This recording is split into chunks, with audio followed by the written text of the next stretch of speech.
Hi! ఈరోజు తెలగపిండి వడియాల్ని పెట్టబోతున్నాం. ఈ పిండి మనకి ఆయిల్ ఆడించుకున్న మిల్లు చోట దొరుకుతుందండి. ఇది నువ్వులు ఆడతాం కదండీ ఆయిల్ కోసం.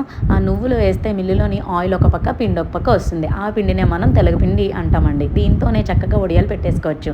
వడియాలు పెట్టుకుంటామంటే మనకి ఇసుక లేని పిండి చక్కగా ఫ్రెష్‌గా ఇస్తారండి. ఒక పావు కేజీ పిండిని తీసుకున్నాను. అండ్ నెక్స్ట్ ఎండుమిర్చి, వెల్లుల్లి, సాల్ట్, వాము.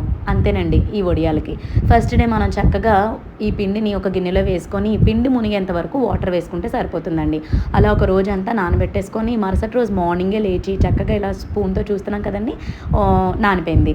ఇప్పుడు మనం ఈ పిండిలో మనం రుచికి తగ్గట్టు సాల్ట్‌ని వేసి అందులో ఉండలు లేకుండా చక్కగా మొత్తం పిండినంతా కలిసి పక్కన పెట్టేసుకోండి. ఇప్పుడు ఇందులోని మనం మిరపకాయలు తీసుకున్నాం కదా! ఒక అరగంట సేపు చక్కగా ఎండలో ఎండబెట్టి దాన్ని ఒక మిక్సీ గిన్నెలో వేసి కారం పట్టండి.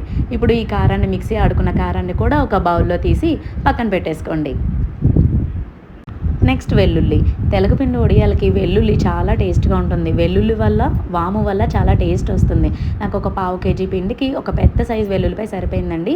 చిన్న సైజువి అయితే ఒక 2 వెల్లుల్లిపాయలు తీసుకోండి. చక్కగా ఇలా రోట్లో వేసుకొని దంచేసుకొని పక్కన పెట్టుకోండి. ఇప్పుడు ఉప్పు కలుపుకున్న పిండి ఉంది కదా! అందులో వాము, ఒక 2 స్పూన్లు కారం అండ్ నెక్స్ట్ దంచుకున్న వెల్లుల్లి ఉంది కదా! ఆ వెల్లుల్లి పేస్ట్ వేసి చక్కగా పిండంతా కలిసేంత వరకు ఇలా కదిపేసుకొని సెకండ్ డే అంతా చక్కగా మూత పెట్టుకొని నాననివ్వండి.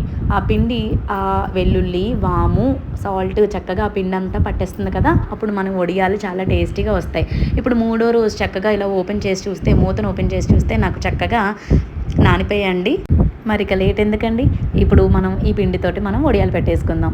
ఈ పిండిని మనం ఇలా వడియాలు పెట్టేసుకొని ఎండలో ఒక 2, 3 రోజులు ఎండబెట్టుకుంటే సరిపోతుంది. అలాగా తినొచ్చు. లేదంటే గనక కాస్త కొంచెం ముద్దను తీసుకొని ఎయిర్ టైట్ కంటైనర్‌లో పెట్టేసుకొని ఫ్రిడ్జ్‌లో పెట్టుకుంటే అలా కూడా మనం గంజి అన్నం, మజ్జిగన్నంలో పెట్టుకొని తింటే ఫ్రెష్‌గా చాలా టేస్టీ